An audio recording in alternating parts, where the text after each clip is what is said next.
Johnny and his friends were hanging out when they started talking about what they'd do if they heard a strange, scary noise in their house.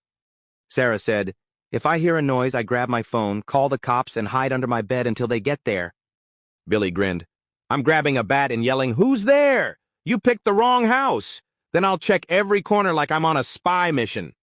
They turned to Johnny, who was shaking his head. "What about you, Johnny?" Sarah asked.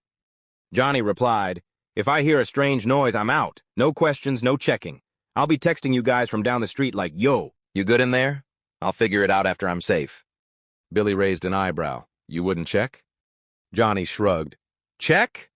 Bro, I've seen enough horror movies. I'm not sticking around for the sequel."